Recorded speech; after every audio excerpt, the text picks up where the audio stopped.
1400 കിലോമീറ്ററുകൾ മഹാരാഷ്ട്രയും മധ്യപ്രദേശും ഉത്തർപ്രദേശും കടന്ന് കാൽനടയായി അയോധ്യയിലേക്ക്.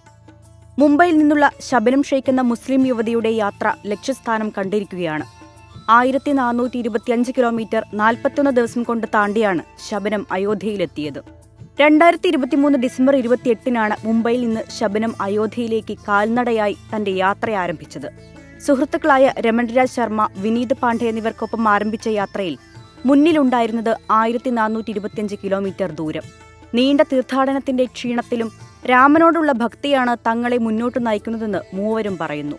വഴിയിൽ കണ്ടുമുട്ടിയ ആളുകളെയും സ്ഥലങ്ങളെയും കുറിച്ച് വിവരങ്ങൾ പങ്കുവച്ചതോടെ ശബനത്തിന്റെയും കൂട്ടുകാരുടെയും യാത്ര സോഷ്യൽ മീഡിയയിലും ചർച്ചയായി.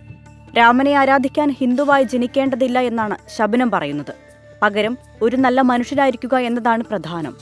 ദിവസേന 25 മുതൽ 30 വരെ കിലോമീറ്റർ പിന്നിട്ടാണ് അയോധ്യയിലേക്ക് ശബനവും സംഘവും എത്തിയത്. രാമനെ ആരാധിക്കുന്നത് ഏതെങ്കിലും മതത്തെയോ സ്ഥലത്തെയോ മാത്രം ബാധിക്കുന്നതല്ല. അത് അതിരുകൾക്കും അപ്പുറം ലോകത്തെ മുഴുവൻ ഉൾക്കൊള്ളുന്നതാണ്. ഇതാണ് തന്റെ യാത്രയ്ക്ക് പിന്നിലെ പ്രചോദനം. മാത്രവുമല്ല, സ്ത്രീകൾക്ക് ഇത്തരം യാത്രകൾ നടത്തുന്നത് വെല്ലുവിളിയാണെന്ന മിഥ്യാധാരണയെ തകർക്കുക കൂടി തന്റെ ലക്ഷ്യമായിരുന്നെന്ന് ശബനം പറയുന്നു. മഹാരാഷ്ട്രയിൽ നിന്ന് തുടങ്ങിയ യാത്രയിൽ വെല്ലുവിളികളെ മറികടക്കാൻ പോലീസും ശബനത്തിന് സുരക്ഷയൊരുക്കി നിന്നു. സംഘർഷമുണ്ടാകാൻ സാധ്യതയുള്ള സ്ഥലങ്ങളിൽ ശബനത്തിനും സുഹൃത്തുക്കൾക്കും പോലീസ് സുരക്ഷയുമുണ്ടായി. സോഷ്യൽ മീഡിയയിൽ ശബനത്തിന് നേരെ അതിരൂക്ഷ വിമർശനങ്ങളുണ്ടായെങ്കിലും യാത്ര പാതി വഴിയിൽ ഉപേക്ഷിക്കാൻ അവർ തയ്യാറായില്ല. താൻ കാവിപ്പതാക ഉയർത്തി നടന്നു നീങ്ങുമ്പോൾ മുസ്ലിങ്ങൾ ഉൾപ്പെടെ ജയ് ശ്രീറാം വിളിച്ച് ഐക്യദാർഢ്യം പ്രകടിപ്പിച്ചെന്നും ശബനം പറഞ്ഞു. ജനുവരി 22-നായിരുന്നു അയോധ്യയിലെ ശ്രീരാമ പ്രതിഷ്ഠയെങ്കിലും ആ തീയതി മുന്നിൽ കണ്ടായിരുന്നില്ല യാത്ര പ്ലാൻ ചെയ്തത്.